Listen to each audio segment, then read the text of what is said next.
আসসালামু আলাইকুম। সেলিব্রিটি হলেই অহংকার বাড়ে।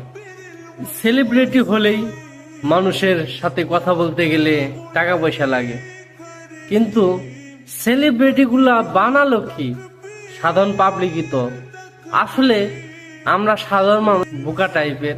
এজন্য আমাদের কাছে সহজেই সেলিব্রিটিরা তাদের নাম যশ খ্যাতি হঠাৎ করে পেয়ে যায়, আঙুল ফুলে কোলা গাছ হয়ে যায় এবং আমাদেরকেই পরে বাস দিয়ে খাড়া করে রাখে, আর আমরা তা দেখে হাততালি দিয়ে বেড়াই।